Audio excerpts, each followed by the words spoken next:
Alice Munro's short story, Boys and Girls, is a coming-of-age narrative that reflects the emotional and psychological growth of a young girl who must navigate the social expectations of gender roles in a patriarchal society.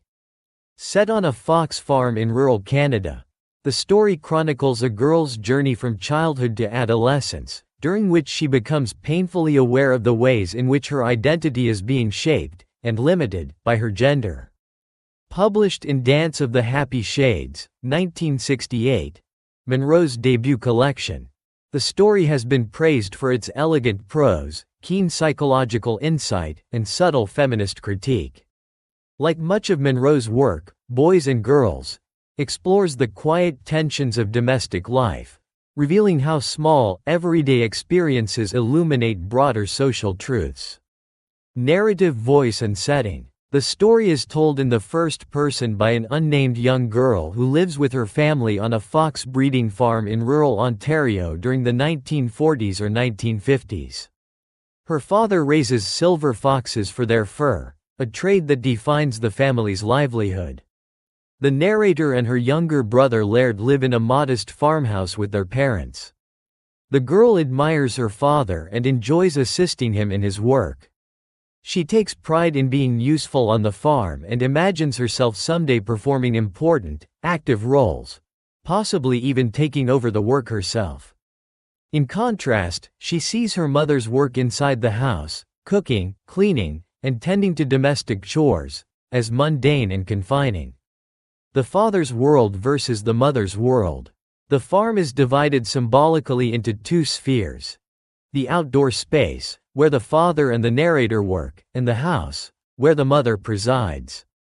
The narrator prefers the outside world and views it as a space of freedom, competence, and adventure. She associates the house with dullness and limitation, especially since her mother frequently tries to involve her in indoor tasks, insisting that she should be helping more with housework. Despite her resistance, the girl begins to feel the subtle pressure to conform to traditional gender expectations. Her grandmother visits and enforces these gender norms, telling her not to slam doors, to keep her knees together when she sits, and that girls should not be noisy or aggressive. The horses, Flora and Mac. The father sometimes buys old horses to be killed and used as food for the foxes. Two such horses, Mac and Flora, play a central symbolic role in the story. Mac is an old gelding who is docile and easy to manage. Flora, however, is a spirited mare who resists being captured and put down. The narrator is especially captivated by Flora, who represents defiance and freedom.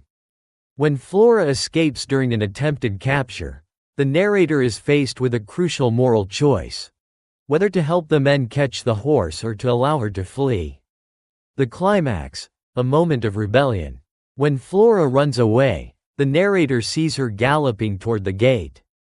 In a defining act of rebellion, the narrator deliberately leaves the gate open, allowing Flora to escape. It is a subtle but decisive gesture, a rejection of the authority of the male-dominated world and a moment of solidarity with the resisting female animal. However, the escape is short-lived. Flora is eventually caught and shot. The denouement, identity and submission. After the incident, the narrator's brother Laird tells their parents what she did. Her father is stunned but amused.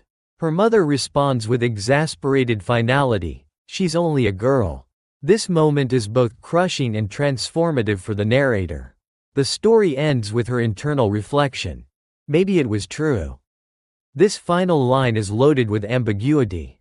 It suggests a moment of self-doubt and resignation, but also an awareness of the constraints placed upon her by society. The narrator's coming of age is marked not by celebration, but by the realization of what it means to be a girl in a world structured by gendered power.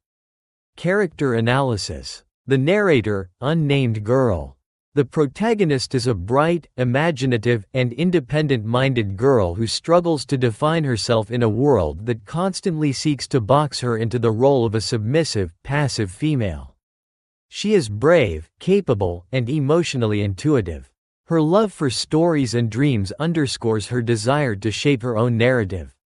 Her psychological development over the course of the story mirrors the unfolding realization of gender inequality. At the start, she sees herself as an equal participant in her father's world. By the end, she confronts the reality that society does not see her that way. Laird, whose name subtly suggests lord or male heir, starts as a tag-along younger brother. Initially naive and dependent on his sister, he gradually becomes aligned with traditional masculine authority, especially as he grows older. His ability to betray his sister and be taken seriously by adults reflects the privileges afforded to boys. The narrator's father is a quiet, methodical, and emotionally distant man. He is not overtly oppressive, but he plays a key role in reinforcing gender expectations. He allows his daughter to work with him, but not because he values her equally. Instead, it's because she's around and helpful. His amused reaction to her act of rebellion suggests a condescending view of her agency, reinforcing the notion that girls are not capable of serious or meaningful action. The mother is presented as well-meaning but constrained, someone who has accepted the domestic role society has given her. She wants her daughter to help inside the house and to conform to female behavior, not out of cruelty, but because she understands what is expected of women.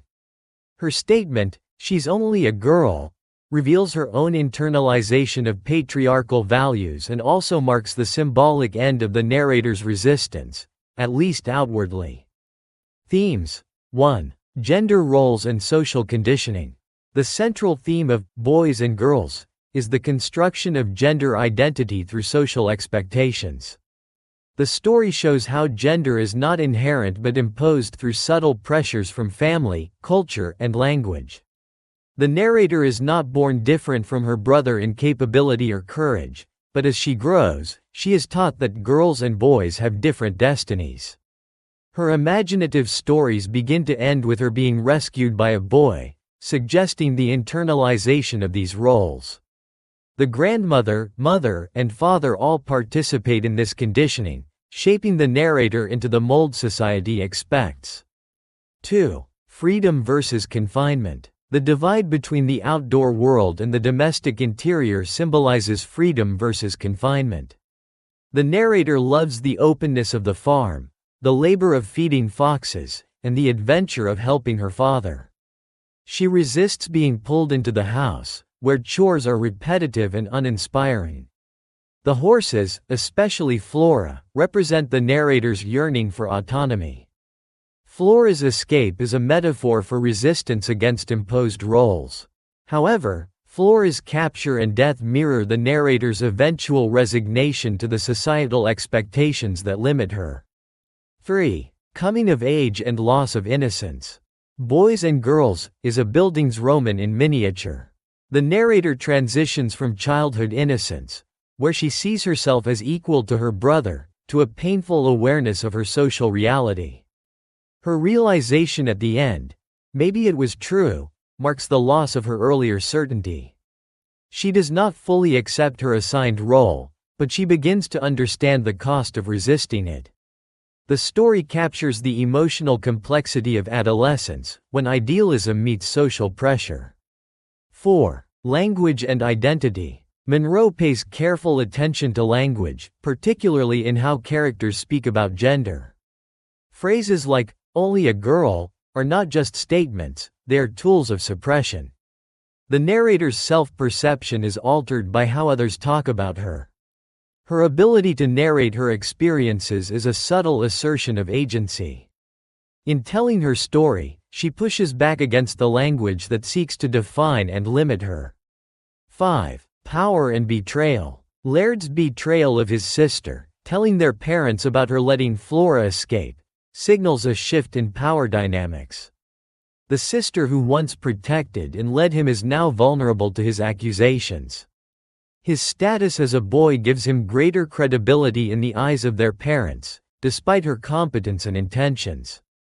This moment illustrates how gendered power structures are reinforced, even among children. Symbolism. 1. The foxes. The foxes represent domesticated wildness, animals confined for human use. They symbolize the narrator herself, who is being trained, tamed, and commodified into a gender role she resists. Their cages, routines, and eventual slaughter reflect the confinement of the female body and spirit within societal norms. 2. The horses, Mac and Flora. Mac, the old and docile gelding, represents submission. He dies quietly, without resistance. Flora, the spirited mare, represents freedom and rebellion. Her escape is a symbolic act of resistance, mirrored by the narrator's decision to let her go. Flora's capture and killing signify the inevitability of conformity, but her brief escape offers a glimmer of defiance and possibility. 3. The gate. The gate that the narrator opens for Flora is a threshold, both literal and metaphorical. In choosing to leave it open, she crosses a boundary, defying authority and expressing agency. Yet, this moment of rebellion is met not with triumph but with exposure and judgment, emphasizing the fragility of female autonomy in a patriarchal setting. Style and structure. Munro's prose is quiet, precise, and introspective. She writes with emotional restraint, allowing the reader to feel the narrator's confusion, longing, and awakening. Her first-person narration gives the story intimacy and authenticity, while the episodic structure reflects the natural unfolding of memory and consciousness. Munro's style is deceptively simple, every image, phrase, and symbol resonates with deeper meaning. Her ability to capture the psychological nuances of ordinary life is a hallmark of her literary genius. Conclusion. Alice Munro's Boys and Girls is a powerful exploration of gender, identity, and resistance within the confines of everyday life. Through the experiences of a young girl growing up on a fox farm, Munro reveals how patriarchal structures shape and suppress individual agency, especially among girls. The story's emotional core lies in the narrator's quiet rebellion and painful recognition of her place in the world. Her final admission, "Maybe it was true," is not surrender but an ambiguous, complex realization that marks the beginning of self-awareness. In its portrayal of small moments with immense psychological weight, Boys and Girls remains a timeless, essential piece of literature that speaks to the ongoing struggle for gender equality and self-definition.